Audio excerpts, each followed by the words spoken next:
खेतों की मिट्टी में सपने जो बोए थे, पसीने से खींचे अरमान जो रोए थे, हल की धार पर उम्मीदें संभाली थी, फिर भी कर्ज के बोझ ने सांसें निकाली थी। रोटी उगाने वाला भूखा ही सो गया, धरती की गोद में वो बीज सा बो गया। सुनो सियासत ये कैसा इंसाफ है, अन्नदाता की चिता में भी अधूरा एक ख्वाब है। नमस्ते, मेरा नाम अजित कुमार है और आप देख रहे हैं मॉर्निंग न्यूज इंडिया। वैसे भारत एक कृषि प्रधान देश है। भारत में किसानों को रीढ़ की हड्डी कही जाती है।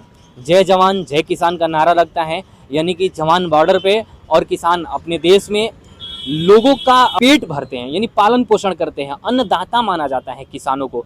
लेकिन भारत आज़ाद होने से पहले से लेकर आज़ाद होने के बाद से लेकर भारत में किसानों को जद्दोजहद करना पड़ता है। नील विद्रोह 1859 में किसानों को करना पड़ा अपने चीज़ों को लेके। फिर उसके बाद 1897 में देख लीजिए आप, विंजोलिया का क्रांति करनी पड़ी।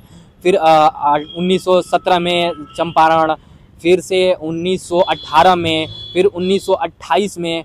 इसी प्रकार से अभी फिलहाल में आप देख सकते हैं, उसके बाद 1928 में हुई थी। अब फिलहाल में आप लोग देख ही रहे थे कि दिल्ली में किसानों को अपने मांगों को लेके कुछ करना पड़ा था। दिल्ली के तरफ में किसानों की मांग थी, कई चीज़ें थी, समर्थन मूल्य और भी कई चीज़ें थी, जिसमें से मुख्य चीज़ें थी कि एमएसपी, न्यूनतम मूल्य पे किसानों की अनाज, गेहूँ, सरसों, जो भी चना, जो भी चीज़ें हो, न्यूनतम मूल्यों पे कम से कम उस मूल्य पे सरकार खरीदे, ताकि किसानों की कुछ फजीहत न हो, किसानों की सहूलियत हो।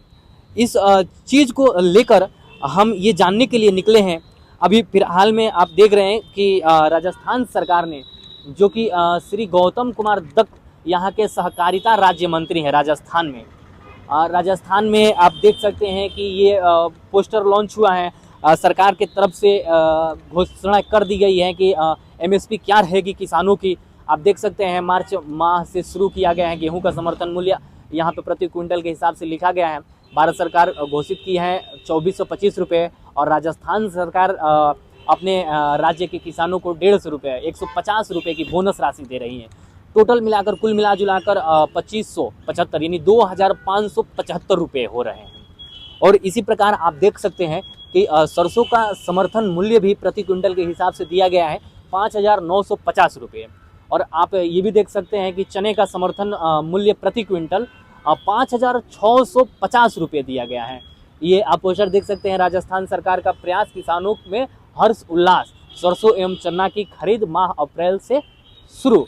ऑनलाइन रजिस्ट्रेशन हो रहा है इसका। इससे अधिक जानकारी के लिए आप राज्य सरकार की वेबसाइट पे भी जा सकते हैं। टोल फ्री नंबर भी दिया गया है। इसमें और भी चीज़ें लिखी गई हैं इसमें कि किसान पंजीयन जन आधार कार्ड से कैसे किया जाएगा, जन आधार, गिरदारी, क्या क्या चीज़ें होनी चाहिए, आपके पास मोबाइल नंबर होना चाहिए, आधार कार्ड से खाता लिंक होना चाहिए, तमाम सारी चीज़ें होनी चाहिए राज्य सरकार। लेकिन राज्य सरकार क्या जो एमएसपी यहाँ लागू की है, हालांकि सरकारें अलग अलग चीज़ें घोषणाएं करती रहती हैं कि हम एमएसपी ये करेंगे, हमारी सरकार आएगी कि तो एमएसपी ये कर देंगे। लेकिन क्या उचित किसान इस एमएसपी से कितना संतुष्ट हैं, और क्या इस एमएसपी से किसानों का पालन पोषण हो सकता है, इसके नब्ज टटोलने के लिए हम आपको किसानों से भी बात कराएंगे। और साथ ही मंडियों में भी चलेंगे कि क्या ये जो एमएसपी प्राइस हैं, क्या सरकार द्वारा जो चिन्हित दुकानें हैं, जो प्राइवेट में भी कुछ दुकानें चिन्हित की जाती हैं सरकार द्वारा कि ये किसानों का अनाज खरीदेंगी, तो क्या वो दुकानें किसानों का अनाज उचित मूल्य पे ले रही हैं। ये सारी चीज़ें किसान को क्या उचित मूल्य मिल रहा है, हम किसानों से भी बातें करेंगे, व्यापार मंडियों से भी बात करेंगे, और पैक्स जो होते हैं, सहकारिता विभाग की जो दुकानें होती हैं, उनसे भी चल के बात करने की कोशिश करेंगे। इसकी नब्ज टटोल लेंगे कि क्या वाकई में किसान इससे कितना खुश हैं और किसान को कितना एमएसपी मिल रहा है। हम पहुंच चुके हैं अभी सूरजपुल मंडी में। आप देख सकते हैं यहाँ मंडी में ये अनाज रखा हुआ है। और आप इधर भी कैमरामैन से मैं कहूँगा कि इधर दिखाइए थोड़ा, ये आप अनाज दिखाइए, उधर भी दिखा सकते हैं अनाज। ये सभी अनाज रखा गया है। व्यापारी मंडी है ये सूरजपुल मंडी, यहाँ पे व्यापारी रहते हैं और किसानों से अनाज खरीदते हैं।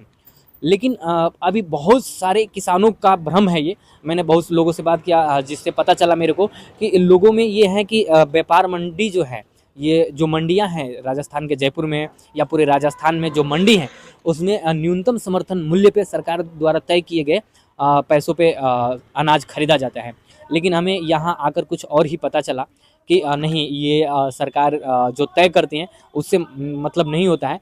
मंडी अपने रेट से चलती है, जो मार्केट में रेट चलता है उस रेट से मंडी लोगों से अनाज खरीदती है, अपने किसानों से अनाज खरीदते हैं। तो चलिए आइए इसके बारे में जानते हैं हम। मंडी के व्यापार मंडी में जो दुकानदार हैं, जो व्यापारी हैं, उन लोगों से ये जानने की कोशिश करेंगे कि क्या है, किस प्रकार अनाज किसान यहाँ बेच सकते हैं, अनाज का क्या प्राइस लगता है यहाँ पे, किस प्रकार से खरीदा जाता है यहाँ पे, और जो सरकार का न्यूनतम समर्थन मूल्य होता है, जो पैक्स सहकारिता विभाग तय करता है, वो दुकान और ये व्यापार मंडी, इस दोनों में अनाज मंडी और पैक्स की दुकान में, इन दोनों में क्या अंतर है, ये जानने की कोशिश करेंगे। तो हमारे साथ हैं श्याम अवतार जी, इनसे जानने की कोशिश करते हैं कि जो सरकार रेट तय करती है उस रेट से क्या अनाज मंडी में किसानों को भाव मिलता है, वो रेट मिल पाता है या नहीं। तो सर ये बताइए मेरे को कि सरकार जो न्यूनतम समर्थन मूल्य तय करती है, क्या उस रेट से किसान मंडी में, अनाज मंडी में अपना अनाज बेच पाते हैं या नहीं? नहीं बेच पाते हैं वो, और उनकी क्वालिटी के हिसाब से उनको समर्थन मूल्य से ऊपर भी मिलता है उनको। क्या अनाज मंडी में क्या रेट चल रहा है अभी किसानों के, गेहूँ, अभी सरसों? अभी तो जो है, जैसे गवर्नमेंट ने 2575 रुपये तय करी है गेहूं का, तो उससे क्वालिटी के हिसाब से खुले मार्केट में उससे ज़्यादा ही रेट मिलती है। वो डिमांड के हिसाब से होती है, किसकी क्या रेट चल रही है उस टाइम, एट प्रेजेंट जो रेटें होती है उसी हिसाब से उनको तय करके दी जाती है। मान लीजिए मैं एक किसान हूँ और मेरे पास गेहूँ या सरसों हुआ है और मेरे को सरकार का रेट है 2575 रुपये, 2575 रुपये, और मैं अपना अनाज बेचना चाहता हूँ अनाज मंडी में, तो मेरे को क्या करना पड़ेगा, कैसे, इसको थोड़ा विस्तार से, मतलब थोड़ा विस्तार से समझाइए इसको। वो तो जो है समर्थन मूल्य से जो भी उसकी क्वालिटी देता है, बढ़िया क्वालिटी देता है, जो यहाँ की एक्चुअल में जो खुली रेट में जो व्यापार होता है उस आधार के ऊपर उसको अच्छी रेट मिलती है, क्वालिटी के ऊपर डिपेंड करती है उसके। ठीक है, मतलब कि यहाँ पे जो मंडी में जो रेट चलता है, क्या उसको सरकार के रेट से कुछ अंतर होता है, या सरकार के रेट से चलती है, या यहाँ पे अपने अनुसार तय किया जाता है रेट, या क्या? वो तो सरकार फिर कोटा छोड़ती है, उसके आधार पे फिर रेट तय होती है। सरकार कमती बेसिस, जैसे गेहूं का कोटा है, सरसों का कोटा है, और कोई चीज़ का कोटा होता है, उस कोटे के आधार के ऊपर ज़्यादा छोड़ती है, उस हिसाब से रेट तय होती है इनकी मार्केट में डिमांड के हिसाब से। और कम हो छोड़ती है, चाहे चीनी ले लो, चाहे गुड़ ले लो, चीनी ले लो, चीनी कोटे में आती है, उस हिसाब से वो रेटें तय होती है फिर बाजार। मतलब कि अनाज मंडी में यहाँ पे जो रेटें तय होती है, क्या सरकार रेट तय करता है या यहाँ के व्यापारी तय करते हैं? नहीं, व्यापारी के तो इतनी तय करता है कि उसको क्वालिटी और डिमांड के हिसाब से होती है। इसमें रेटें तो कोई एकसार नहीं रहती रेट है। नहीं, जैसा सरकार ने तय किया है कि 2575 रुपये पे गेहूँ लिया जाएगा, तो वो अब किसान जो बेचना चाहेगा उसका 2075 पे वो थोड़ा नर्म भी है या थोड़ा क्वालिटी वाला भी है, थोड़ा क्वालिटी में कम भी है, तो 2575 का लेते हैं, 2575 रुपये का लेता है सरकार, लेती ही है। उससे तो नीचे भी बिकता है किसान का माल, ऐसी बात नहीं, नहीं बिकता। गवर्नमेंट समर्थन मूल्य से भी नीचे बिकता है कि अगर उसकी मार्केट में डिमांड नहीं हो, वो गर्जीला हो, मेरे को बेचना ही है आज की रेट में, वो हिसाब से बेच के जाता है। कम भी मिलती है कई दफ़े उसको रेट, तो उसकी ज़रूरत के हिसाब से होता है किसान का।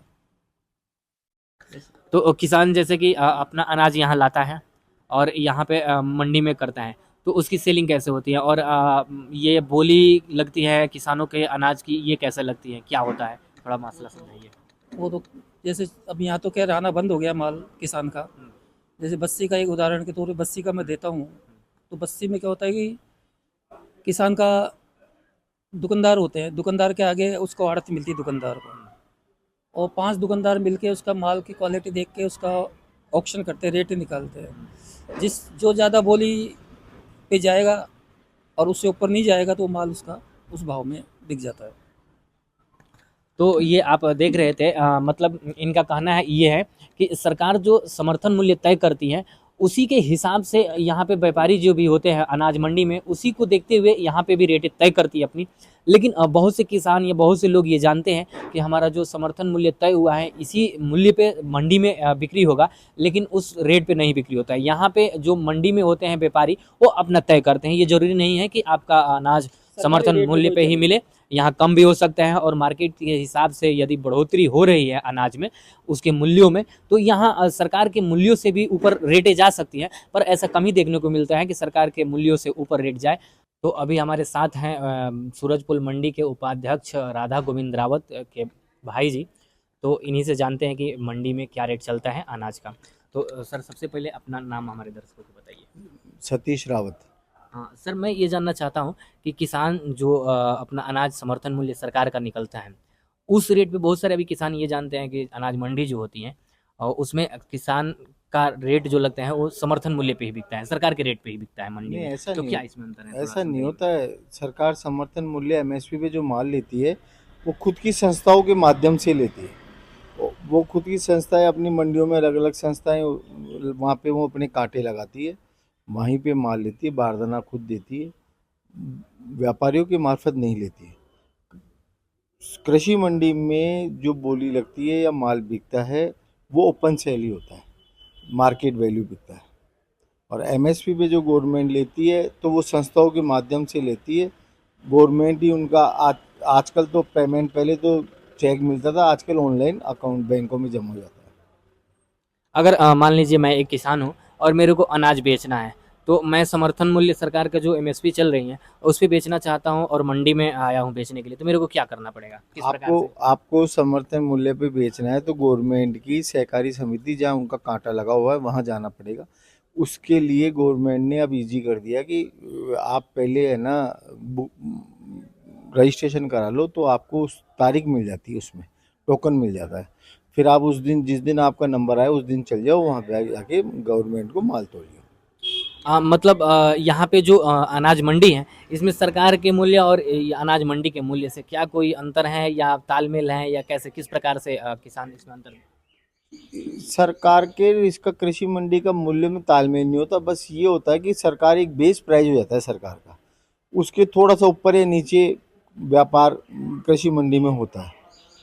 सरकार तो एक बेसिक प्राइस ले लेती है, लेकिन मंडियों में ओपन सेल प्राइस जो मार्केट वैल्यू होती है वो लगती है। ऐसे ही और वीडियोस देखने के लिए सब्सक्राइब करें मॉर्निंग न्यूज इंडिया को और जुड़े रहिए हमारे साथ।